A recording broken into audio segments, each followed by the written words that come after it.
그날에 내가 이스라엘 골짜기에서 이스라엘의 활을 꺾으리라 하시니라. 아멘.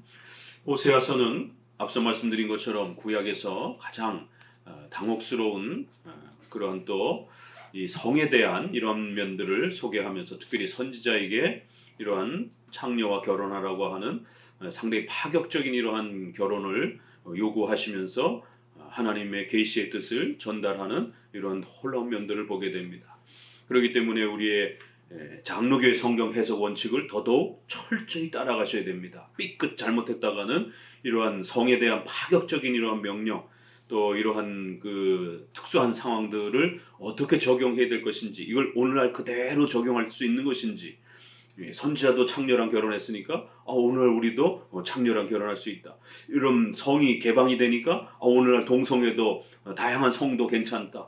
또 창녀뿐만 아니라 여러 그런 다자성애 여러 사람들이 이러한 또 중혼에 비슷한 그러한 성의 이러한 부분들을 개방하는 이런 부분들도 괜찮지 않느냐. 이게 상당히 심각해져 갑니다. 그렇기 때문에 분명히 성경에 있지만 절대로 성도들이 따라해서는 안 되는 그러한 규범이 있구나라는 걸 우리는 발견하게 됩니다. 오늘날 한국교회는 세대주의의 영향을 많이 받아서 세대주의는 시간적으로 해석하는 게 특징이고, 그래서 이름 자체가 여러 세대를 이렇게 너무 극단적으로 나누어서 이렇게 시간 중심으로 또 극단적 문자주의로 그냥 해석도 필요 없어요. 그냥 문자에 표현되어 있으면 그건 그대로 명령된 걸로 이렇게 읽어내는 겁니다. 죽이라 그러면 죽이는 거예요. 해라 그러면 하는 것입니다. 이런 식으로 극단적 문자주의로 읽는 것이 오늘날 세대주의고, 이런 세대주의자들이 종말론에서 시한부 종말론을 가지고 한국 교회에 많이 영향을 끼쳤고, 또 이러한 시간 중심적 또 극단적 문자주의적 또 시한부 종말론적 이런 형태들이 서구에서도 또 종교개혁 시대 때에도 아주 극단주의자들에 의해서 끊임없이 반복되어 왔습니다. 그럴 때마다 종교개혁자들은 그러한 방식들을 아주 엄중히 책망하면서 이런 거 미치지 않고서야 성경을 어떻게 그런 식으로 적용할 수 있느냐라고, 이러한 자들은 기독교 강의에서도 우리가 보는 것처럼 열광주의자들, 정신이 나간 사람들, 하나님을 모독하는 자들, 이런 아주 엄중한 책망으로 이렇게 표현합니다. 그러나 그들이 제시하는 그 문제 제기는 아주 그럴듯해요. 아니 성경이 있으니까 우리가 그대로 따라하려고 하는 거 아니냐. 왜 그게 뭐가 문제냐? 성경적으로 따라하려고 하는 건데. 그러니까 이 성경적이라는 말이 어떤 의미인지를 우리가 다시 생각해 보셔야 되는 겁니다. 종교개혁자들이 오직 성경 이렇게 외쳤을 때 그 오직 성경이라는 말이 성경에 토시 하나 안 고치고 그대로 100% 따라하는 그를 직독 직해 또 문자적 해석, 여자적 적용, 작구적 해석, 작구적 적용, 그러니까 글자 그대로 갖다 적용한다라는 거예요. 돌로 때려 죽여라 그러면 돌로 때려 죽이는 것이고, 이런 식의 그렇기 때문에 아주 조심해야 되고, 중세 시대에도 특별히 구약의 이러한 많은 형벌들 이런 부분들을 로마 가톨릭이 그대로 따라했습니다. 그래서 남편이 어떤 자기 부인에게 대해서 그 바람핀 것에 대한 이런 의심을 이렇게 제시를 하게 되면, 이제 옛날에는 더더욱이나 이러한 그 의료제도가 많이 미흡하다 보다 보니까 더욱 이런 부분들을 아주 미신적으로, 그래서 중세의 이 사제들이 신명기라든가 민수기에 이런 말씀을 가져다가 성전에 그 흙을 그렇게 물에다가 뿌리고 사제가 기도하고는, 그리고 저주문을 써가지고 만약에 너가 남편을 속이고 그렇게 바람을 폈으면은 내 몸이 다 썩어서 동강 날 것이다라고 이렇게 그 저주문을 쓰고, 그 저주문을 물에다 적셔가지고 빨아가지고 이렇게 그 빠른 물에다가 재를 이렇게 흙을 넣고 그린 다음에 먹으라라고, 맹세시키고 먹이라라고 하는 이런 장면이 구약에 나옵니다. 그래서 여성의 정절을 제사장 앞에 나와서 하나님 앞에서 증명을 하는 이러한 9계명에 대한 이러한 이해, 또 그 다음에 3계명, 여호와의 이름을 망령되이 일컫지 말라, 하나님의 이름을 걸고 맹세하고 신앙 고백했을 때에 거짓이 없어야 된다는 것이, 이런 부분들을 가르치기 위한, 또 부부간의 순결과 신의를 가르치기 위한 7계명에 대한, 이런 것에 대한 일반적 규범이었지, 그 행동 자체가 영원한 도덕법, 영원한 신앙의 규칙법은 아니란 말이에요. 그럼 오늘날도 의심이 되면 그렇게 목사님한테 와가지고 저주문을 쓰고 이렇게 갖고 물을 먹입니까? 오늘날 어떤 목회자가 그렇게 해갖고 물을 먹여도요, 절대로 살점이 떨어져 나가지 않습니다. 왜요? 예수님이 오심으로 구약의 그 모든 의식법이 중단되었기 때문에. 그러나 구약에는 제사장 앞에 나와서 부부간의 순결을 거짓말을 하고 그렇게 되면 살점이 떨어져 나가는 이러한 징계가, 속이 썩어져가는 그 물을 마심으로 해서, 그래서 저주의 물이라고 하는, 이걸 사제들이 중세시대에 그대로 따라하는 거예요. 그 누가 썼겠습니까 그게? 얼마나 웃긴 거예요 그게. 그런 흙물 좀 먹었다고 해서 몸이 썩어나가고 그러나요?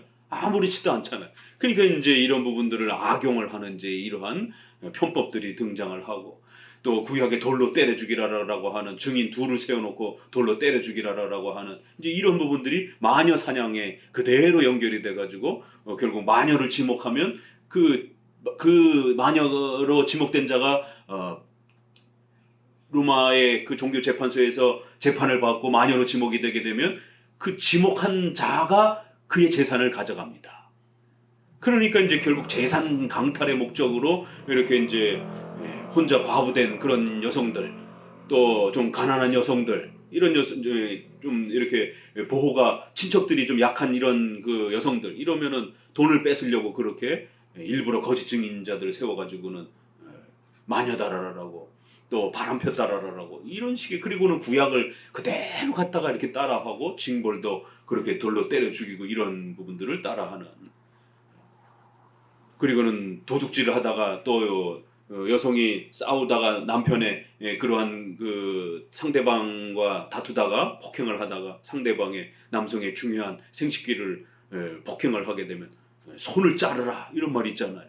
이 도둑질하면 손을 자르고, 또 자식이 말을 안 들면은 두들겨 패고, 뭐 이런 부분들 그대로 막 적용하는 거예요.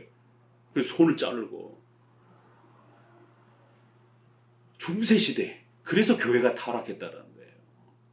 성경을 읽을 줄 몰라가지고 구약의 이 부분들을 그대로 현실적으로 적용을 해서 결혼이라든가 이런 부분들도 아주 독특한 그런 결혼들이, 더더구나 여러 다처 형태의 임시적인 그런 형태가 얼마나 많습니까? 솔로몬은 1000명이나 여자가 되고 그러니까 몰몬교, 오늘날도 일부 다처를 주장하는 이런 몰몬교도들이 그걸 그대로 따라하잖아요.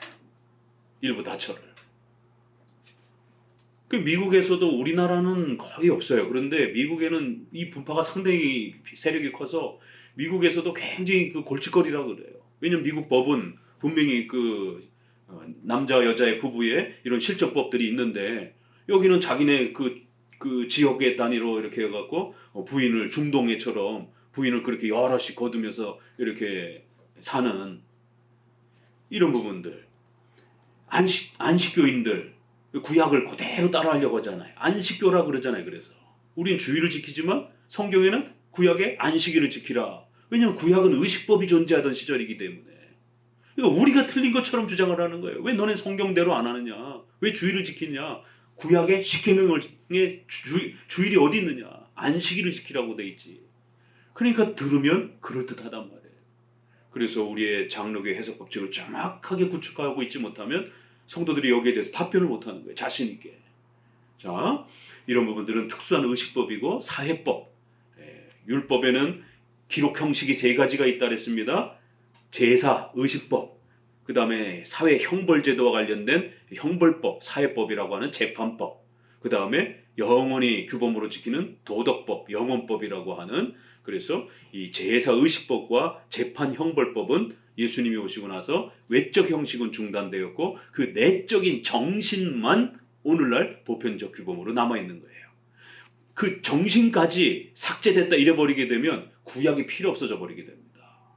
그래서 구약을 문자 그대로 따라하면 그 의식법과 형벌법이 그대로 적용이 돼버리기 때문에 안 되는 거고, 분명히 중단된 거예요. 그러나 그 내면적 교훈과 일반적 교훈과 그 정신까지 하나님께서 그걸 통해서 가르치고자 했던 그 의도까지 중지됐다 이렇게 말해버리게 되면 구약은 우리가 읽을 필요가 없어요. 더 이상. 그런 일이 벌어집니다. 그래서 균형 있게 말해야 됩니다.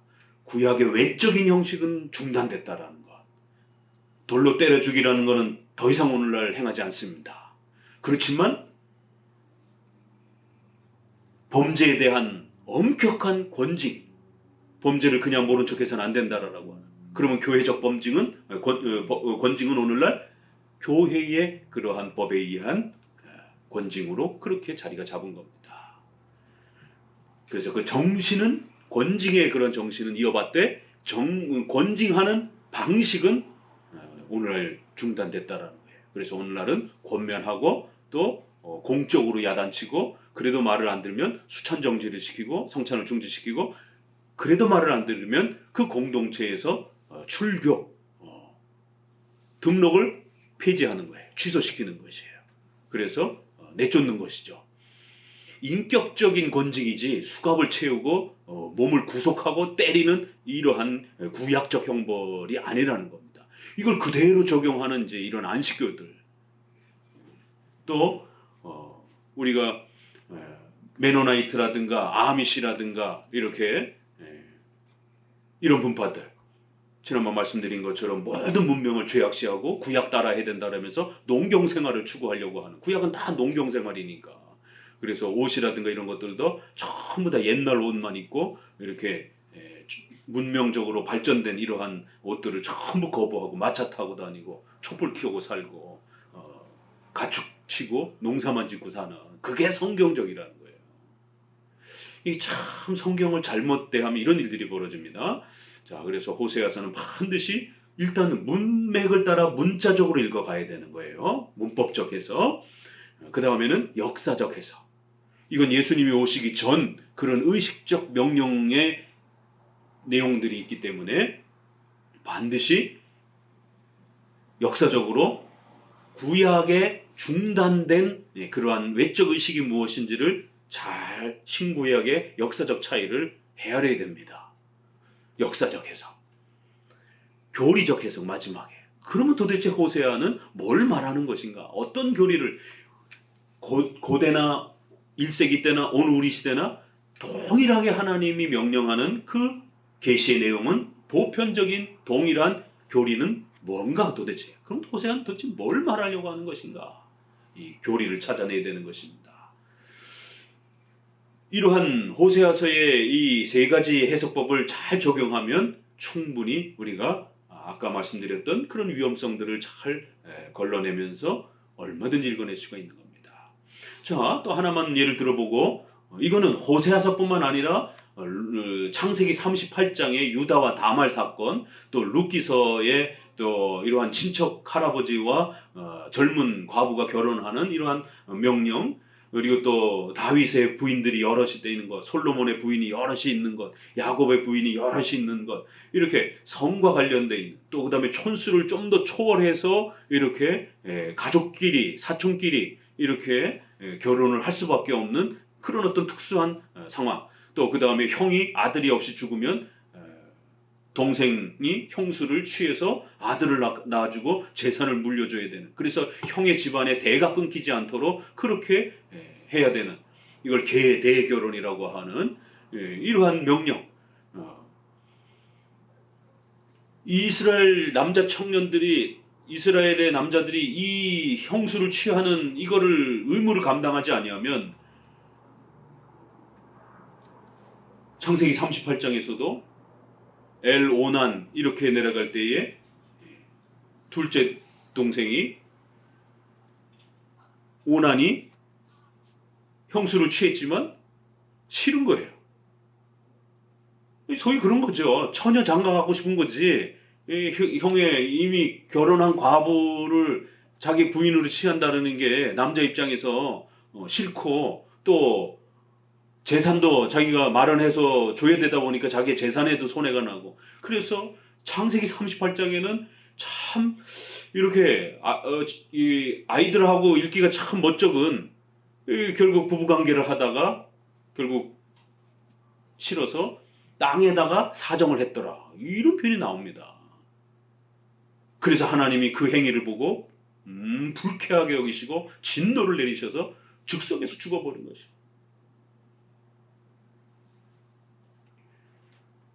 이게 유다가의 이러한 그 가족사의 이러한 아주 놀라운 이러한 사건들, 이걸 어떻게 설명할 거냐라는 거예요. 오늘날로 보게 되면 그렇게 하지 않는 것이 더 기독교적 윤리가 될 수 있는 것인데, 실정법에도 또 맞는 것인데, 어떻게 성경은 이러한 파격적인 이러한 명령을 요구하고 있는가? 그런 명령을 안 지켰을 때 오히려 하나님이 진노해서 심판을 해가고 죽이는, 그럼 도대체 신은 어떤 분인가? 기독교의 신은? 이런 이제 질문들이 나오면서 성도들이 구약 성경을 읽는데 굉장히 큰 어려움을 겪는 겁니다. 이걸 읽고서 그대로 적용할 수도 없고, 성경에 있는데 안 적용할 수도 없고, 아주 난해함에 빠져버리는 것이죠. 그러니까 성경 읽기에 재미가 없는 거예요. 그러니까 기도하면서 막 신비 체험하고 막 방언하고 찬양하고 막 이런 걸로 은혜 체험을 하려고 하는 겁니다. 성경을 읽고 그 성경이 감격스러워서 그 성경에 있는 내용들이 너무 재밌고 즐거워서 하나님의 뜻을 알아가는 그런 즐거움, 하나님을 아는 지식에서 즐거움을 누리는 것이 아니라, 성경을 읽어도 이해가 안 되니까, 재미가 없으니까 다른 데서 결국 재미를 취하게 되는 겁니다. 호세아서는 바로 이제 그런 잘못된 신앙을 아주 호되게 책망하는 거예요. 체험적 신앙, 감성적 신앙, 이런 부분에 빠진 이스라엘 백성들의 악행에 대해서 하나님을 아는 지식으로부터 하나님을 경외하고 하나님께로 돌아오고 하나님을 예배하라는 것이, 성경에 무지한 상태에서는 그 어떤 즐거움도 어떤 종교적인 기쁨도 가짜라는 겁니다. 성경을 아는 만큼 하나님을 섬기고 예배하는 즐거움이 찾아와야지, 성경은 하나도 모르는데 예배드리면서 감격했다? 그건 가짜입니다. 성경에 무지하고서는 절대 하나님의 은혜가 우리에게 주어질 수 없습니다. 이게 성경의 법칙이에요. 하나님이 우리에게 어떻게 찾아오십니까? 예수 그리스도만이 우리의 유일한 길이에요. 구원에. 그러면 예수님이 우리에게 자신을 어떻게 연결해 준다고요? 성경을 통해서. 성경을 깨닫는 것을 통해서 그리스도께서 우리와 교제하신다라는 거예요. 그래서 오직 믿음으로, 믿음은 들음에서 나고 들음은 그리스도의 말씀에서, 로마서 10장 17절. 로마서 1장 17절은 오직 의인은 믿음으로 말미암아 살아야 된다. 이 말씀과 로마서 10장 17절, 믿음은 들음에서 난다라고 하는 그 방법까지 로마서가 소개를 하고 있는 겁니다. 로마서 1장 17절, 10장 17절 외우기도 쉽네요. 그러니까 꼭 그렇게 기억해 두셔야 됩니다. 말씀에 무지한 상태에서 누리는 종교적 즐거움들은 그건 가짜입니다. 불교에도 힌두교에도 인간은 종교적 존재이기 때문에 종교적 즐거움을 누립니다. 그렇기 때문에 교회 와서 종교적인 즐거움을 누린다고 해서 그게 은혜 받은 걸로 생각하면 안 되는 겁니다. 거짓된 신앙, 가짜 신앙, 가짜 예배의 즐거움들이 분명히 있는 겁니다. 불교에도 그들 나름대로의 심취함과 즐거움이 있는 거예요. 그래서 가서 백일 기도도 하고 자신의 재산을 그렇게 저를 위해서 쓰기도 하고, 그 아무런 재미가 없으면 왜 그렇게 사람들이 거기에 자기의 재산을 쏟아붓고 또 몇백 년씩 그러한 종교들이 이어져 오겠습니까? 아무런 즐거움과 어떤 이런 효과가 없다라면 벌써 사람들이 아유 저거 가짜네 이러면서 결국 아무런 즐거움도 못 주는구나 이러면서 등을 돌렸을 겁니다. 그러나 일정한 종교적 즐거움을 준단 말이에요. 진정한 그리스도를 통한 구원의 이러한 그 길은 가르쳐주지 못하지만 인간에게 종교적 즐거움을, 형식적이고 외적인 종교적 즐거움을 끼친단 말이에요. 그래서 교회도 바른 신앙이 아니어도 가짜 교회여도 그러니까 이단들에 빠지는 거예요. 사람들이 그 즐거움이 있기 때문에, 거기에 어떤 매력이 있기 때문에, 거기에 어떤 빠져들 수 있는 어떤 그런 즐거움이 있다 보니까 빠지는 겁니다. 반드시 이런 어려운 부분들을 호세아서뿐만 아니라 어떻게 이런 성과 관련된 특별한 이러한 그 명령들을 어떻게 우리가 읽어내고 해석해야 되는가. 일단 문자적으로 잘 읽어내면서 어떤 내용들이 있는가를 읽어내야 되고, 두 번째로는 역사적 해석. 신약에는 분명히 그런 명령을 이어받지 않는다라는 것. 예수님이 오시기 전 그러한 구약의 의식법과 사회 형벌 재판법이 있던 그런 시절의 역사적 그러한 차이 속에서 발견되어지는 것을 잘 읽어내고 그걸 통해서 가르치는 교리를 최종적으로 취하면 됩니다. 구약이나 신약이나 절대로 하나님은 창녀랑 결혼하라라고 명령하지 않습니다. 창녀는 발견되는 즉시 다 죽이라라고 명령합니다. 하나님이 거하시는 이스라엘 백성들 가운데 창녀가 있다라면 죽이라는 거예요. 무당이 있다라면 죽이라는 거예요. 만약에 발견되면 너희가 벌을 받을 것이다라고. 그래서 사울이 엔돌의 그 무당에게 찾아가는 거예요. 그러니까 무당이 기겁을 하고, 사울인 줄 알고는 당신이 우리 동료 무당들을 다 죽여놓고 이제 나까지 죽이려고 그러십니까? 벌벌 떠는 거예요. 그러니까 안 죽일 테니까 사무엘 불러달라고. 그럼 거기에 그 사무엘이 올라오는데, 그 사무엘이 진짜입니까? 가짜입니까? 무당이 불러 올려요. 퀴즈. 극단적 문자적으로 해석하게 되면 바로 이런 부분들이 이제 어려움에 빠지는 거예요. 분명히 성경에는 사무엘이라고 되어 있어요. 그리고 사울의 앞날도 예언 다 해줍니다. 너 곧 죽을 거다라고. 그대로 다 성취됐어요. 자, 이 진짜 사무엘이다. 우리 옛날 분들은 아시니까. 진짜 사무엘이 가짜 사무엘. 우리 자매, 진짜 같아, 가짜 같아? 진짜? 가짜예요. 어떻게 선지자가 무당 말에 따라 왔다 갔다 합니까? 상식적으로. 선지자가 무당이 오라라면 가고 너 저기 천국 가 있어. 그러면 또 가고 일로 잠깐 와봐. 오고 그럴 수 있냔 말이에요. 구약의 선지자의 위치를 생각하면 그럴 수가 없는 거죠. 선지자들은 창녀나 무당들 보는 즉시 다 죽였거든요. 왕을 시켜가지고. 선지자가 더 무서운 분이지 어떻게 무당의 명령에 따라 왔다 갔다 해. 그래서 이 부분도 또 많은 이런 일반 복음주의에서는 이거 예언대로 성취됐지 않느냐. 또 여기 진짜 사무엘이라고 돼 있지 않느냐. 그러면 문자대로 읽으면 이거 사무엘 아니냐. 그러나 우리 장로교는 전체 성경 때문에 그 부분만 읽으면 그럴듯해요. 분명히 사무엘이라고 되어 있고.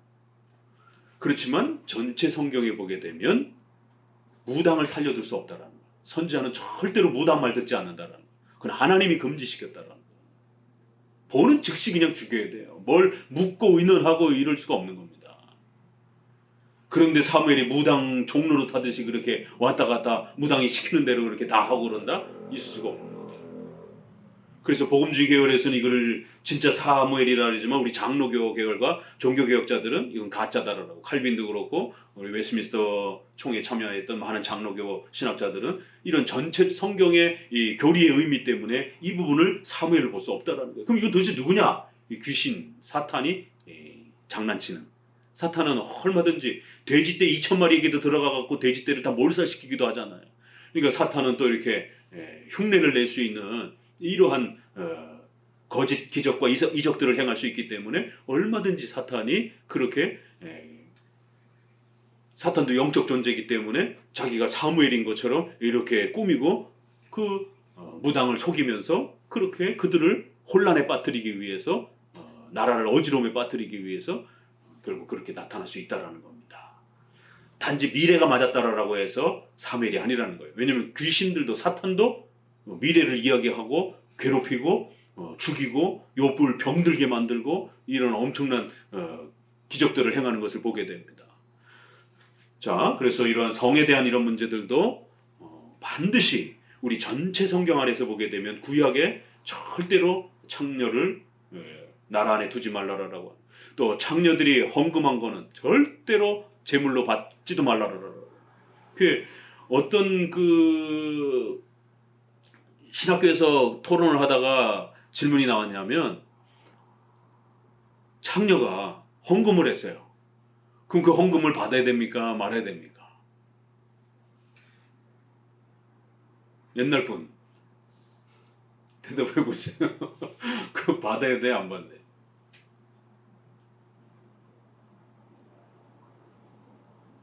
교회 헌금하고 싶다 그래서 이렇게 헌금을 가지고 오면, 옛날 생각하면 옛날에 뭐 588이라든가 뭐 이렇게 각 지역마다 이렇게 그 사창가들 있잖아요. 그럼 그 근처에 교회들이 있으면 목사님들이 어찌됐든 이렇게 안면이 있을 거 아닙니까? 이렇게 나가서 전도하고 막 이러다 보면, 그러다 보면 또 어떤 또 여성분들은 또 마음이 울컥해가지고 목사님 이거 저기 교회 좀 보태 쓰세요 라면서 이렇게 목사님이 한테 돈을 헌금하라고 지켜주면 받아야 돼, 말아야 돼? 응? 받아야 돼? 받으면 안 돼. 그건 돌려줘야 됩니다. 아무 헌금이라고 막 받으면 안 되는 겁니다. 그건 상식적으로. 또 정치가들이 이렇게 표 얻기 위해서 선거 때 와가지고 이렇게 큰 액수 이렇게 내놓고 그러면 자칫 잘못하면 또 선거법에도 걸릴 수도 있고, 다 돌려줘야 되는 겁니다. 정치적인 어떤 의도를 갖고 교회에다가 헌금하는 건 그는 받아서는 안 되는 거예요. 발견됐으면 전부 다 돌려줘야 됩니다. 그건 정직하고 올바른 하나님 앞에 드리는 헌금이 아닌 것이에요. 우리가 지난주에 들었던 것처럼 온 세상에 있는 모든 금은보화가 다 하나님의 것인데, 하나님이 뭐 그거 부족해가지고 재물 우리한테 손 벌리는 그런 하나님이 아니란 말이에요.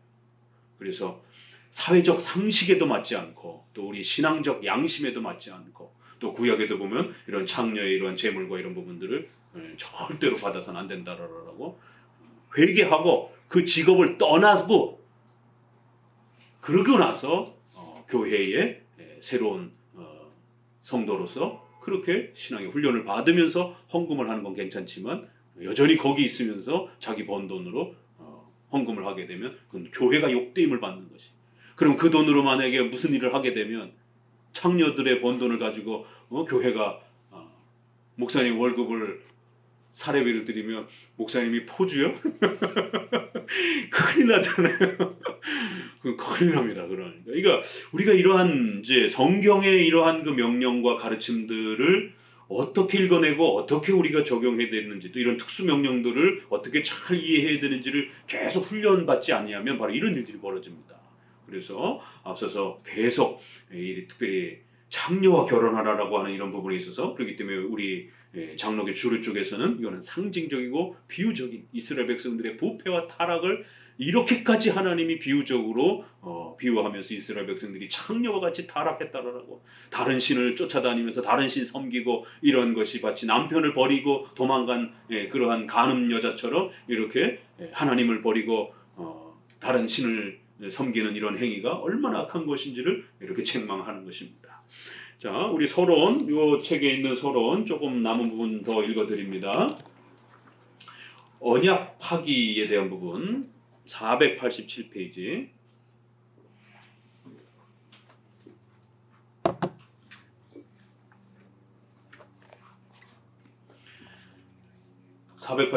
언약 파기, 호세아의 초점 부분에서, 호세아서는 언약 얘기가 의외로 굉장히 많이 나옵니다. 이런 파격적인 그 창녀와의 결혼 그 명령 아래에 언약 이야기가 굉장히 많이 나와요. 은혜 언약. 언약은 몇 가지가 있죠? 행위 언약, 은혜 언약. 은혜 언약을 파기한 이스라엘 백성들의 죄. 호세아서는 영적 간음에 해당되는 우상 숭배를 가장 혹독하게 책망한다. 왜냐하면 우상 숭배는 하나님과의 언약 관계를 파괴하는 행위이기 때문이었다. 따라서 호세아서는 저희는 아담처럼 언약을 어기고 거기서 내게 패역을 행하였느니라고 책망하여 우상 숭배의 문제와 언약 파기의 문제를 연관시켜 언급한다. 자, 우리가 성경을 전체로 읽어야 되는 게 바로 이런 이유예요. 호세아서 6장 7절은 요거 이제 본문으로 들어가서 좀 더 자세히 설명드릴게요. 아담처럼 언약을 어기고, 창세기에는 아담에게 주신 그 선악과 명령이 언약이라는 말이 없어요. 언약이라는 말은 어디서 나오냐면 저 뒤에 노아의 홍수 사건 그쯤 가서 나와요. 그래서 내가 무지개 언약을 너희와 세우고 이러면서 메리트라고 하는 언약의 이 말씀 언약이 처음 나와요. 그래서 많은 사람들이 창세기 언약이란 말도 없는데 왜 자꾸 그거를 행위 언약이라고 그러느냐. 그래서 행위 언약이라는 단어를 싫어하는 분들이 있어요.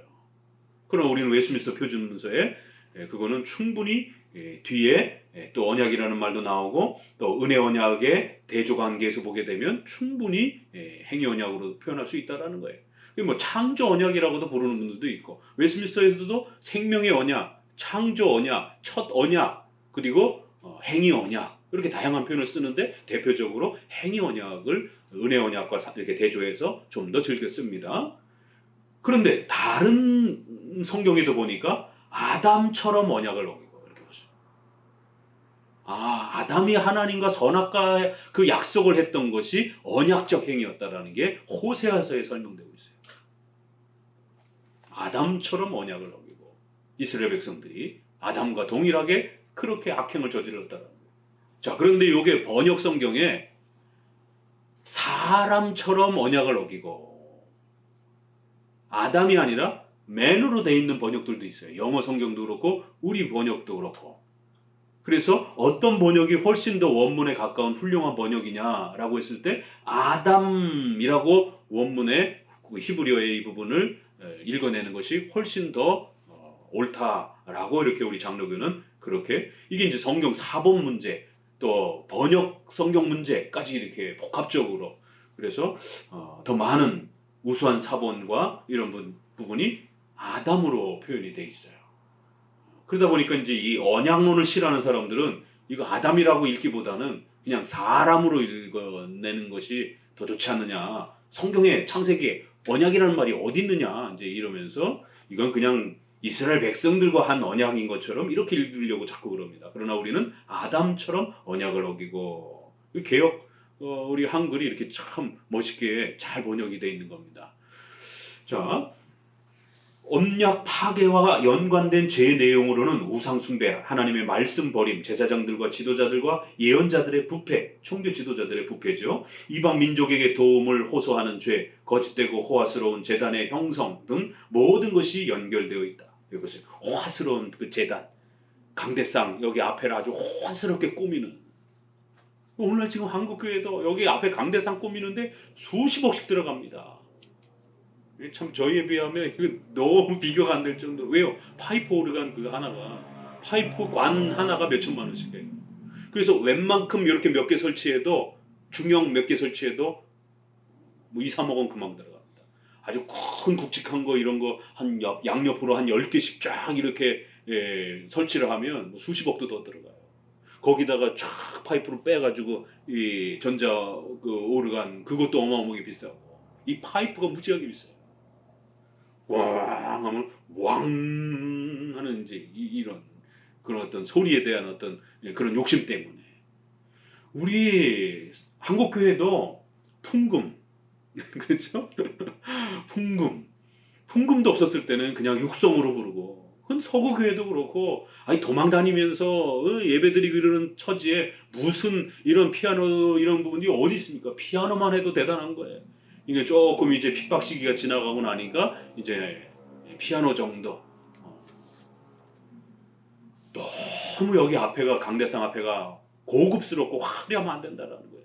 여기 뭐 크리스탈로 해가지고 뭐 또 최근엔 또 유리 강대상으로 해가지고 또 수백만 원씩 되어지는 이런 종교 지도자들이 타락하고 제사의 이런 부분들이 호화스러운 제단의 형성 이런 모든 부분들이 몇 천 년 전에 읽으나 오늘 우리가 읽으나 어쩜 이렇게 같으냐 말이에요. 인간의 죄는 동일하기 때문에 그래요. 그 허영심들, 종교적인 외적인 그런 즐거움들, 하나님의 말씀에는 무지하고 외적인 그런 즐거움에 빠져있는 결국 그거는 1차적으로 종교 지도자들의 죄죠. 성도들을 가르치는 데 힘을 쏟지 않고 성도들이 배우는데 자꾸 짜증내고 힘든다고 해가지고 같이 종교 지도자가 그렇게 쇼 같은 그러한 그 예배를 만들어내고 이러니까 결국 성도들이 점점 더 성경에 무지한 상태가 되는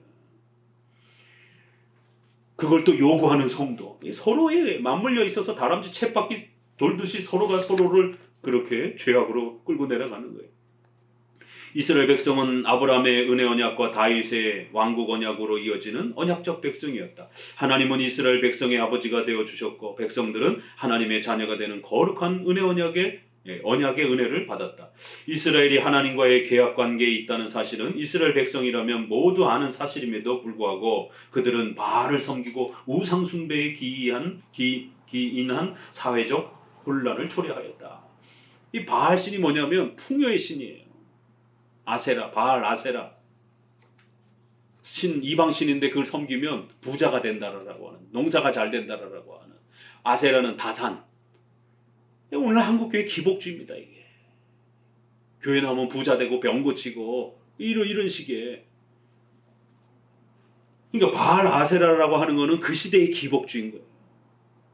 제사는 그런 걸 요구하지 않잖아요. 그러다 보니까 인간의 욕망을 자극할 수 있는 그런 기복주의적인 이방신들을 끌어다가 기독교의 신을 기복주의 신으로 이렇게 바꿔놓은 겁니다. 그런 혼합된 신앙을 책망하고 있는 거예요. 호세아 8장 1절에서는 나팔을 내 입에 댈지어다 대적이 독수리처럼 여호와의 집에 덮치리니 이는 무리가 내 언약을 어기며 내 율법을 범함이로라고 지적하여 언약 파괴는 바로 말씀에 불순종하는 것임을 드러냈다. 결국 우상 숭배에 의해 마음을 빼앗긴 백성들은 바알과 외국에 의존하여 하나님과 체결된 계약을 잊어버리고 말씀을 버린 죄를 범했다.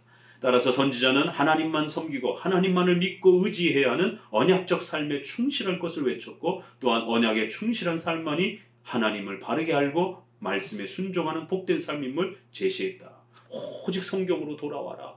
제발 외적인 그런 화려한 거에 치우치지 말고. 자, 가로 3번 하나님을 아는 것. 그래서 호세아서는 이 하나님을 아는 지식, 이걸 성경신앙이라고 우리가 보통 많이 표현해요. 성경을 믿는 거예요, 기독교는. 그게 우리 기독교의 올바른 모습입니다. 성경을 믿는 신앙. 그게 진짜 신앙이라는 거예요. 체험적이고 무슨 이상한 경험을 하고 이러한 것들은 신비주의적인 이런 미신적인 그러한 체험적 종교 형태가 되는 걸 조심하셔야 됩니다. 호세아서의 메시지는 우상 숭배의 문제점 지적, 그 다음에 언약 파괴의 행위, 그리고는 하나님을 알지 못함, 그리고는 돌아오라는 외침. 어떻게 돌아와야 되는가? 말씀으로 돌아옴. 그게 바로 하나님을 아는 것이다. 이런 순서로 이렇게 패턴을 가지고 끌고 갑니다. 1장에서 3장까지는 부정한 결혼을 통해서 우상 숭배를 지적한 후 4장부터는 이스라엘 자손들아 여호와의 말씀을 들으라. 여호와께서 이 땅 거민과 쟁변하시나니 이 땅에는 진실도 없고 인애도 없고 하나님을 아는 지식도 없고 윤리도 엉망이고 인애와 자비와 이런 국률도 엉망이고 더 나아가서 성경에 대한 무지는 더 심각하다라는 거예요. 우상 숭배의 문제는 곧 언약 파괴이며 언약이 파괴되면 하나님을 아는 삶이 파괴된다고 엄히 경고한다. 호세아 4장 6절에도 같이 읽어볼까요? 내 백성이 지식이 없으므로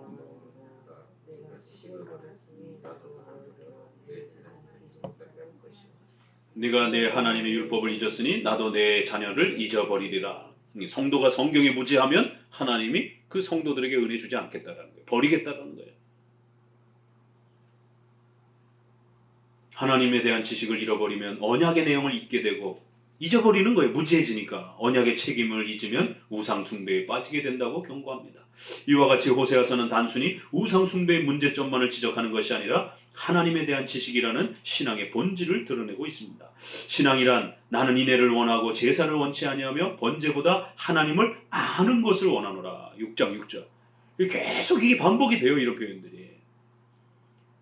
아니 구약은 제사 명령 시대인데 제사 드리지 말라는 거예요. 얼마나 하나님의 화가 났으면.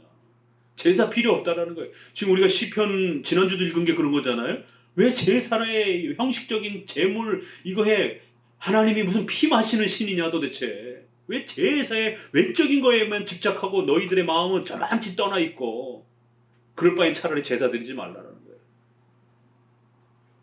구약 성경에 이렇게 곳곳에 제사 드리지 말라라는 그런 아주 엄한 책망이.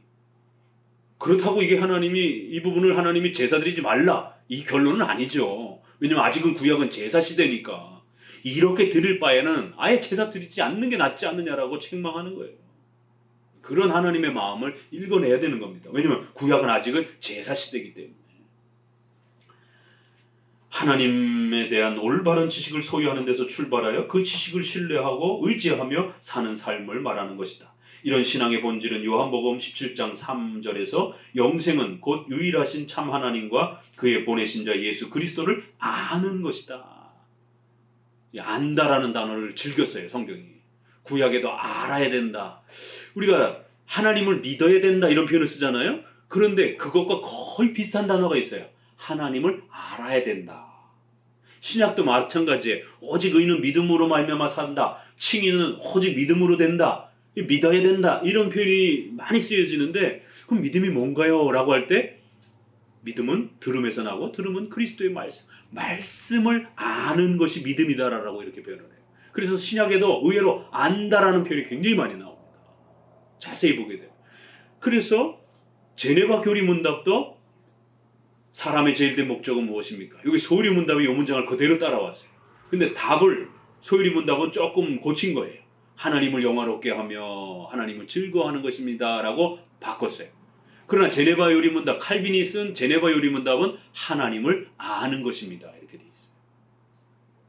요거를 조금 더 보충해서 성도들이 하나님을 아는 것 이러면 좀 너무 압축이 돼 있어가지고 요걸 조금 풀어서 하나님을 안다라는 거 하는 것은 하나님을 영화롭게 하면서 살면서 우리의 전 삶이 하나님의 뜻에 순종하면서 그렇게 살아가는 즐거움을 바로 하나님을 아는 것이다. 그럼 영화롭게 하고 즐거워하게 우리에게 가르치는 방법은 뭡니까? 그건 유일하게 성경입니다. 이문 삼문에 이제 이렇게 이어지는 거예요. 조금 더 해석이 된 거죠. 그러나 제네바 교리문답은 사람의 제일 된 목적은 무엇입니까? 하나님을 아는 것입니다. 칼빈이 기독교 강요 첫 장에서 하나님에 대한 지식을 시작하는 제네바 교리문답 요걸 이렇게 표현한 겁니다. 기독교 신앙의 본질은 하나님에 대한 지식, 즉 성경을 배우고 사랑하며 신뢰하고 실천하고 의지하는 성경 신앙으로부터 시작하는 것입니다. 그래서 호세아서는 너는 말씀을 가지고 여호와께로 돌아와서 아뢰기를 모든 불의를 제하시고 선한 발을 받으소서 우리가 입술로 수송아지를 대신하여 주께 드리이다 라고 선언하여 성경 신앙을 촉구했다. 역시 4장부터 시작되는 2부의 마지막 장인 호세아서 14장 9절 같이 읽어봅니다. 누가 지혜가 있어 이런 일을 깨달으며 누가 총명이 있어 이런 일을 알겠느냐. 여호와의 도는 정직하니 의인이라야 그 도에 행하리라. 그러나 죄인은 그 도에 거쳐 넘어지리라고 강조하여 하나님을 알기 위해서 돌아오는 방법은 오직 말씀과 함께 시작된다라고 언급합니다. 여호와의 도, 하나님의 말씀을 배우는 데 전념하라는 거예요. 호세아가 드러낸 성경신앙은 예수님이 언급한 포도나무와의 그 관계성과도 같습니다. 요한복음 15장 5절에서 나는 포도나무여 너희는 가지니 저가 내 안에 내가 저 안에 있으면 이 사람은 과실을 많이 맺나니 나를 떠나서는 너희가 아무것도 할 수 없음이라고 언급하여 예수님과 성도들의 연합을 촉구했다. 그러나 제가 학생 때 이 구절이 굉장히 어려웠어요. 예수님은 눈에 보이지 않는데 어떻게 내가 예수님 안에 들어가고 예수님이 내 안에 들어오는가. 내 마음 안에 내 마음을 보게 되면 예수님이 안 계신 것 같고 시험에 들고 자꾸 힘들고 외롭고 아무리 들여다봐도 예수님이 안 계신 것 같아요. 눈에 안 보이니까. 어떻게 내가 예수님 안에 들어가고 예수님이 내 안에 들어오시지? 이걸 신비주의자들이 악용하는 거예요. 아, 예수님 들어간다 쉐쉐쉐쉐쉐 이러면서 훅 예수님이 행하셨던 것처럼 이렇게 구약에는 그 코에 생기를 불어넣으시고 또 신약에는 예수님이 제자들을 향하여 이렇게 훅 하고 숨을 내쉬니라. 그러니까 성령 하나님께서 제자들에게 임하시는 이러한 묘한 장면이 신비로운 장면이 나온단 말이에요. 그러니까 그걸 부흥사들이 또 문자 그대로 따라하면서 확 바람 소리 내면서 마치 이렇게 예수님이 우리 안에 들어가는 것처럼. 그럼 예수님과 성령님이 들어오면은 막 갑자기 막 만볼트 전기 충격을 받은 것처럼 막 부들부들 떨다가 쓰러지고.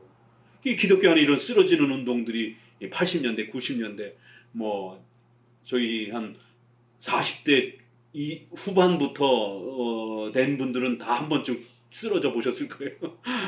교회마다 그런 부흥회하면서 그렇게 성도들 쓰러뜨리고 집회하고 쓰러뜨리면은 예수님이 임하신 거다라고 또 성령님이 임하신 것이다라고 그러면서 안 쓰러지니까 앞에 나와가지고 그러면은 기도받으라고 그래갖고는 전부 다 앞에 나와갖고 그렇게 강대상에서 막 쓰러지고 그러면 뒤에서 집사님들이 보조 집사님들이 뒤로 나자빠지면 내진탕 땅바닥에 머리 부딪히면 안 되니까 뒤에 보조분들이 이렇게 남자 집사님들이 받치고 있고 참 이게 기독교 이게 뭐 하는 건지 정말 미신적인 이러한 행위들 무당들이 막 쇼하고 막 이럴 때 막 그런 어떤 칼춤 추고 막 잡대 오르고 막 이런 어떤 신이 임했을 때 어떤 현상들을 막 이렇게 이 특정한 어떤 이 쇼를 통해 가지고 막 이렇게 하는 것처럼 기독교가 이렇게 아주 야만적이고 미신적인 그런 형태로 그래서 사람들로 하여금 신비감을 조장하기 위해서는 목회자들이 일반인들도 입지 않는 그런 연예인들이나 입는 그런 하얀 그런 이런 쇼에서 입는 그러한 가요 무대나 이런 데서 입는 그런 하얀 양복 또 뭐 빨간 양복 이래 갖고는 마치 이렇게 특별성을 더 사람들에게 그런 옷들을 통해 가지고 이렇게 주목을 시키고 하얀 구두 하얀 옷 이게 참 지금 생각해 보면 기독교가 이렇게까지 정말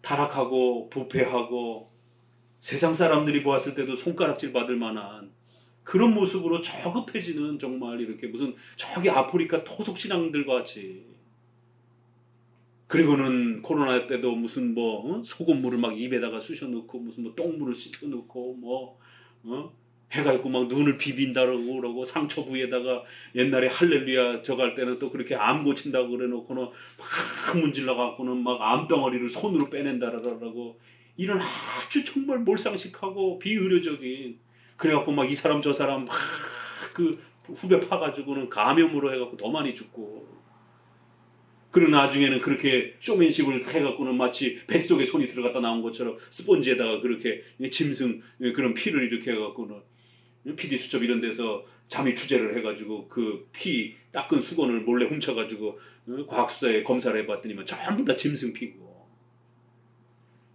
그래놓고 샥 닦으면서 성령 치료가 됐다고 그러면서 현대의학의 레이저도 그렇게 금방 찢은 다음에 영화에서 보는 것처럼 상처가 찢자마자 바로 그렇게 못 아물잖아요. 그런데 마치 그걸 배를 자르고 손이 들어갔다. 근데 찢고 들어가는 건 안 보여요. 항상 이렇게 이렇게 손으로 이렇게 하면서 뱃속에 들어간 것처럼 이래놓고는 이런 쇼맨십들이 거기에 또 사람들을 막 기겁을 하고 막 신이 임했다라고 이렇게 여름 겨울로 아주 막 줄을 설 정도로 그렇게 사람들이 찾아가고 목회자들도 찾아가고 목회자들이 성경 안 가르치고 그런 데 가서 그런 쇼를 보고 오고 그리고는 성도들에게 치료물이라 성령물이라 그러면서 뒷동산에서 그 약수 받아가지고는 그 약수 한 통을 갖다가 몇 수십만 원씩 팔아 제끼고 정말 야만적인 어떻게 그 물을 조선시대의 무당들이 그렇게 부적 써주고 돈 팔아먹고 그렇게 물 팔아먹고 이런 것처럼 얼마 전에 그 감옥에 간 그 유명한 그 이단 그 교회도 딸이 또 하더라고요. 그래갖고는 아버지 사진을 병 아픈 데다가 이제 올려놓으라고 그래갖고는 아버지 사진을 팔아먹고 그래갖고는 그 아버지 사진을 아픈 부위에다 놓고 손을 놓고 기도하면 낫는다라고. 어떻게 이렇게 인간이 야만적일 수 있느냔 말이에요. 달나라를 왔다 갔다 하는 이러한 문명시대에 어떻게 기독교가 이렇게까지 야만적이고 미신적인 이거 중세시대나 있었던 일들입니다. 그래갖고 성인들 그 머리카락 이빨 뭐 손톱 그거 하나 구할라라고 아주 난리를 치고 비싼 돈으로 그렇게 해갖고 사갖고 와가지고는 그 유물이 성물이 있는 그 어떤 수돈이라든가 이런 데면 거기가 아주 기적이 일어나는 그런 수돈으로 이렇게 이름이 펼쳐지고 그럼 그거 구경하고 거기 만지면서 기도하는데 돈 받고 그래서 루터와 또 칼빈의 성유물에 대한 비판 조그만 논문도 우리 여기 다 책이 있으니까 한번 읽어보세요. 어떻게 기독교가 이렇게 미신적일 수 있느냐. 에라스무라스라고 하는 인문학자는 우신 예찬이라고 하는 논문을 짤막한 글을 쓰면서 그게 뭐냐면 바보들의 세상, 바보들이 대접받는 세상, 우신 어리석은 사람들을 찬송한다 이런 거예요. 사제들의 이러한 미신적이고 그걸 또 쫓아가가지고 손을 벌리고 그렇게 기도받으려고 그러는 성도들 다 바보들이 됐다라는 거예요. 인문학자가 그렇게 꼬집으면서 짐승만도 못한 그러한 어떻게 인간인데 이렇게 자기의 모든 인격과 이성을 다 내팽개치고 짐승처럼 살아가는 이러한 부분들을 종교개혁 시대에 탄식을 하면서 루터가 기독교는 이런 게 아니다. 오직 믿음으로. 그 믿음은 로마서 17장에 하나님의 말씀을 믿고 의지하는 하나님의 말씀을 통해서 하나님을 아는 지식이 생길 때 그게 믿음이다. 이러면서 종교개혁이 시작이 된 거예요. 그러면서 오직 성경, 오직 믿음, 오직 예수 그리스도 이렇게 외쳤는데 오늘날 다시 중세시대의 그 샤머니즘과 무지로 들어가는 거예요. 자, 요한복음 15장 10절에 보세요. 같이 읽어봅니다. 내가 아버지의 계명을 지켜 그 사랑 안에 거하는 것 같이 너희도 내 계명을 지키면 내 사랑 안에 거하리라고 가르쳐 주신 것처럼 말씀 안에 거하는 형태임을 알 수 있다. 우리가 그리스도 안에, 그리스도가 우리 안에 거하라, 연합하게 하라. 어떻게 해요? 하나님의 말씀을 우리가 사랑하면, 하나님의 말씀을 좋아하고 귀하게 여기면 하나님의 말씀을 좋아하는 그 마음 속에 예수 그리스도께서 인격적으로 우리와 교제하는 신비로운 역사가 일어난다는 거예요. 예수님은 분명히 인격적인 신이에요. 그러나 성경은 하나님의 계시라고 하는 수단이에요. 의미적으로는 다르죠. 성경은 하나님의 뜻인 거고 그런 면에서는 성경은 물건인 것이죠. 물질. 인격은 아니에요. 그렇죠? 예수님이 인격적 존재인 것이죠. 신이니까. 이 성경 그 자체가 예수님은 아니에요. 예수님의 말씀인 거죠. 그래서 예수님이 남겨주신 이 말씀을 우리가 열심히 사랑하고 읽게 되면 우리 눈에 보이지 않는 그 예수님과 우리가 인격적인 사랑을 분명히 우리 눈에는 안 보여요. 그런데도 예수님을 너무너무 사랑하고 그 예수님이 우리와 함께 하심을 그 사랑하는 사람만이 아는 서로가 사랑하고 서로가 좋아하고 서로가 서로를 이렇게 그리워하는 그러한 사랑이 신뢰가 그리스도를 인격적으로 교제하고 사모하는 신비로운 연합이 일어난다는 거예요. 어떻게 해요? 성경을 읽고 배울 때. 그런데 이 성경을 읽고 배우지 아니하면 그리스도가 우리와 연합이 안 일어난다는 거예요. 이게 법칙입니다. 어떻게 하나님을 만나는가? 어떻게 예수님을 만나는가? 그건 오직 믿음으로. 그럼 믿음은 뭘로 만들어지는가? 성경을 통해서. 이게 순서가 이렇게 되는 겁니다. 칼빈은 경건한 무지는 신앙이 아니라고 비판했습니다. 참된 신앙은 반드시 하나님에 대한 지식, 즉 성경에 대한 지식으로부터 출발하여 그 지식에 의한 마음의 감동과 삶을 돌이키는 결단이 함께 조화를 이루는 지정의적 신앙입니다. 이처럼 칼빈은 하나님에 대한 지식과 성경 신앙의 관계성을 체네바 교리문답 1문에서 14문까지 앞부분에 쭉 소개합니다. 인간의 삶의 제일된 목적은 무엇입니까? 하나님을 아는 것입니다. 무슨 이유에서 당신은 그렇게 말합니까? 답, 하나님은 우리들 가운데 영광을 받으시기 위하여 우리를 지으시고 세상에 살게 하신 것이기 때문입니다. 또 하나님은 우리의 삶의 근원이시기 때문에 우리가 하나님의 영광을 위해 삶을 살아가는 것은 당연한 일입니다. 하나님을 안다라는 것은 우리가 하나님을 영화롭게 하기 위하여 그렇게 하나님을 알고 그런 삶을 사는 것을 하나님을 아는 것이다. 이렇게 표현합니다. 소유문답이 이렇게 풀어진 것이죠. 5문, 이런 이유에서 우리가 하나님의 뜻에 따라 살지 않는 것보다 더 큰 불행이 없다는 것을 알 수 있습니까? 예, 반드시 그렇습니다. 이 하나님에 대한 지식, 하나님을 알지 못하는 건 가장 인간에게 불행한 겁니다. 6문, 그러면 하나님께 대해서 참되고 올바르게 아는 것은 어떠한 것입니까? 우리가 하나님께 영광을 돌리기 위한 목적으로 하나님을 아는 것에 있습니다. 바로 올바르게 안다라고 하는 건 뭡니까? 하나님을 이용하지 않고 기복주의로 하나님을 이용하려고 하지 마시고 우리 자신을 하나님께 바치기 위해서 하나님의 영광을 위해서 살아가는 목적으로 하나님을 아는 것. 그게 진짜 바르게 아는 것이라는 거예요. 왜요? 거짓되게 하나님을 이용해서 성공하려고 하는 이런 기복주의적 가짜 신앙들도 있기 때문에 그렇다라는 거예요.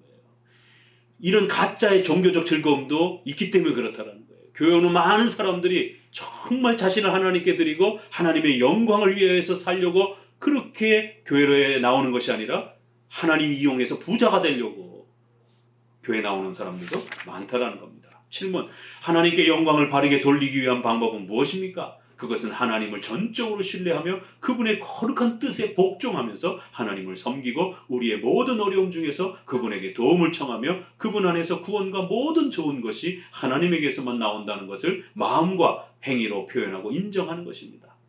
하나님의 뜻, 바로 성경 말씀에 복종하면서 하나님을 섬기고 살아가는 거예요.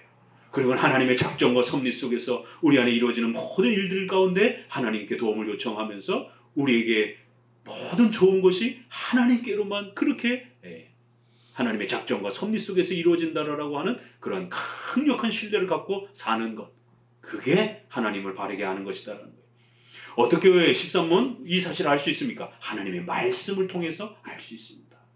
13문, 하나님께 대한 참된 신뢰의 근거는 예수 그리스도 안에서 하나님을 아는 것에 있다는 것입니까? 네, 그렇습니다. 아주 정확하게 우리 기독교 신앙의 원리를 아주 A, B, C, D로 이렇게 아주 정확하게 정리해 놨습니다. 자, 그럼 칼빈의 그 호세아 주석을 좀 더 여러분에게 함께 좀 소개해 보면은요. 칼빈은 호세아 주석 건사에서도 선지서 주석에 대한 핵심 원리, 즉 모세오경의 해설과 적용이라는 독특한 이해를 다음과 같이 언급합니다. 하나님께서 당신이 왕위에 오르도록 높이시기 전에 그는 놀라운 방법으로 당신을 실현하셨습니다. 왜냐하면 하나님께서는 당신을 통하여 자기의 섭리를 특별히 증명하여 나타내시려는 목적뿐만 아니라 우리들의 세대는 물론 후손들에게까지 제시하려고 계획하셨기 때문입니다. 그는 고트족과 반달족 왕인 구스타프 왕에게 드린 헌사를 통해 당시의 시대적인 역사를 구약의 이스라엘과 이방 왕국과의 관계에서 제시되는 하나님의 깊은 섭리적인 내용 안에서 해석하여 적용했다. 이 책을 쓰고 왕에게 이렇게 헌사를 쓰는 앞에 서문을 주로 많이 써요. 옛날에는. 그럴 때에 이렇게 이방 왕에게 편지를 보내면서 교회를 핍박하지 말아달라고. 당신에게 이런 힘을 준 거는 구약처럼 구약의 하나님이 이스라엘 백성들을 이스라엘 백성들 책망하실 때 바벨론 왕을 사용하잖아요. 그렇죠? 아수르 왕을 사용하잖아요. 그렇기 때문에 아수르 왕이라든가 바벨론 왕이 함부로 교회를 핍박하지 말라고 구약의 선지자들이 이것은 잠깐 이스라엘 백성들을 책망하기 위해서 너희들에게 힘을 주고 그 기회를 주는 것이지 마치 너희가 교회를 쑥대밭으로 만들어도 되는 것처럼 이렇게 생각하면 너희들도 벌을 받을 것이다 라고 구약의 선지자들이 이방 왕들에게 그렇게 경고하는 거예요. 그런 것처럼 바로 칼빈도 이방 왕들을 향하여 당신들이 이러한 권력을 좀 더 가졌다고 해서 교회를 핍박하거나 목회자들을 핍박하거나 그러면 안 된다라는 거예요.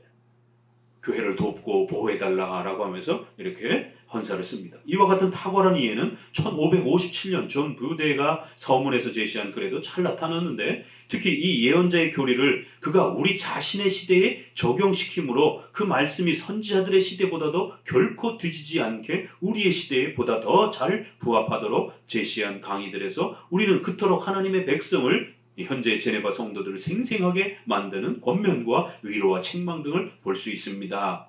칼빈은 선지서 주석을 통해서 모세오경을 어떻게 해석하고 적용할 것인지를 발전시켰습니다. 어떻게 하면 성경 말씀을 자신의 시대의 백성들에게 가장 잘 적용해 줄 수 있는가라는 초점이 칼빈의 선지서 주석의 핵심입니다. 호세아의 결혼 문제와 관련해 소개됩니다. 자, 이 존 부대의 말, 칼빈의 참 이 기가 막힌 설명 해석은 그가 우리 자신의 시대의 선지자들의 그 말을 제네바 시대에 아주 적합하게 해석해줬고 적용해줬다라는 거예요. 야, 어떻게 해석하면 분명히 이걸 다이렉트로 적용하기에는 어려움이 있어요. 그거를 다 정리하고 보편적으로 적용할 수 있는 제네바 시대에 적용되어 있습니다. 그럼 그거는 오늘 우리 시대에도 적용이 될 수 있는 거예요. 그런 내용을 아주 정확히 찾아가지고 그 시대의 왕들, 그 시대의 종교 지도자들, 그 시대의 백성들이 호세아서를 통해서 들어야 될 것들을 아주 정확하게 그렇게 파헤쳐서 적용시켜줬다는 거예요. 이러한 해석과 적용의 방법이 칼빈의 주석이 그 어떤 종교 개혁자보다 탁월하다라는 겁니다. 그래서 여러분들도 이렇게 칼빈의 주석의 이러한 내용들을 또 저를 통해서 다시 한번 맛보게 되는 거예요. 자, 칼빈은 호세아서야 이런 중요한 면을 제시합니다. 이 예언자가 실제적으로 창녀와 결혼한 것이 아니다.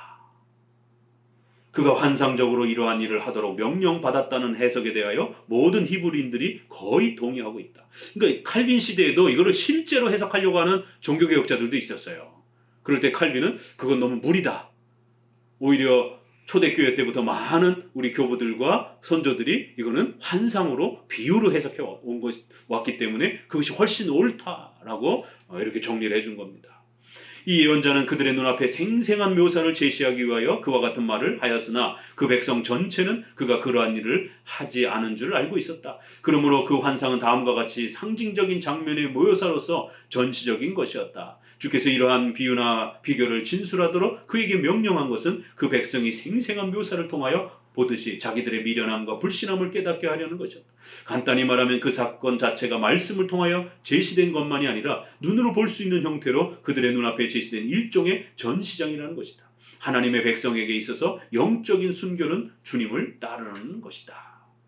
그러니까 선지자들이 꿈을 꾸고 환상을 많이 봤기 때문에 그리고 나서 백성들을 모으고 어제 하나님이 나에게 계시를 주셨습니다. 그럼 백성들이 어떤 건가요? 이렇게 들어요. 그러면 뭐 여러 가지 비유와 이런 것들을 늘상 이렇게 얘기해 왔습니다. 그런데 어느 날 호세아가 내가 어젯밤에 또 어제 큰 하나님의 계시를 받았다. 그러니까 백성들이 어떤 겁니까? 말씀해 주세요. 그랬더니 느닷없이 하나님이 나에게 창녀랑 결혼하라라고 이런 엄청난 명령을 내렸다니까 백성들이 깜짝 놀라는 거죠. 어떻게 창녀랑 결혼합니까? 그러니까 선지자는 절대로 창녀랑 결혼한 거를 안 한 거를 백성들도 다 알고 있다라는 거예요. 그 환상을 받은 걸 이야기해 준 것을 백성들이 듣고 있는 거예요. 만약에 선지자가 창녀랑 결혼했으면요, 백성들이 선지자를 돌로 때려 죽였을 거예요. 구약의 그 분위기를 보게 되면 간음하다 잡힌 여자 왜 신약에도 보면 예수님 앞에 잡혀오잖아요. 그리고는 돌을 들어가지고 던질라 그러잖아요. 그 유명한 예수님의 변증이 뭐예요? 누구든지 죄가 있는 자가 먼저 던져라. 아주 구약의 외적 율법. 간음하다 발각되면 반드시 죽여야 돼요. 돌로 때려서. 그럼 만약에 예수님이 그렇게 하라 그러면은 예수님 사랑이 없네. 그렇게 비난하는 거예요. 만약에 예수님이 용서해 줘라 이러면 예수님이 율법을 안 지키네. 예수님이 진퇴양난에 놓인 거예요. 구약의 율법을 부정해야 되는가? 아니면 예수님이 여태까지 국률, 사랑 이렇게 펼쳤던 예수님의 그 자비의 모습을 포기해야 되는가? 진퇴양난에 빠졌어요. 이렇게 할 수도 없고 저렇게 할 수도 없고 이 바리새인들이 아주 절묘하게 구약의 율법을 이용해서 예수님을 비난하고 공격하려고 그런 상황을 아주 절묘하게 간음하는 그 순간을 지들이 어떻게 그걸 알고는 그거를 붙잡아갖고 그 자체가 벌써 의도된 그런 사건이죠. 그럴 때 예수님이 둘 다 만족시키면서 그래 좋다 돌로 때려라 율법을 지켜라 그렇지만 죄가 없는 자가 먼저 해봐라. 그러니까 개인의 양심을 확 책망을 하신 거예요. 솔로몬이 양심 재판했던 것처럼 두 여자 중에 다 자기 자식이라고 그러는데 어떻게 됩니까? 솔로몬이 인간의 본성과 양심을 건드린 겁니다. 그래? 그러면 둘로 쪼개가지고 줄게. 한쪽 여자는 그렇게라도 달라고 그러니까 한쪽 여자는 그 엄마의 모성의 본성이 차라리 남의 자식이 되는 한이 있더라도 자식이 사는 게 중요한 거니까 절대로 자르지 말아달라고. 그런 양심을 딱 공격하듯이 예수님도 그 율법의 이러한 본질을 정확하게 캐치해서 책망을 한 겁니다. 그러니까 호세아서도 그런 환상의 이런 부분들을 백성들이 이렇게 본고 선지자는 절대로 그러한 불미스러운 그런 악행을 행하지 않은 것으로 충분히 인정했기 때문에 호세아의 책망과 말씀을 듣고 있는 거예요. 그래서 이런 파격적인 환상을 보고 백성들을 책망하는 겁니다. 또 이것은 동시에 우리 자신이 하나님의 말씀에 의해 통치되도록 고통을 주는 것이며 기꺼이 그에게 순종하고 그가 우리에게 시키는 일은 무엇이든지 수행하려는 각오와 준비를 하는 것입니다.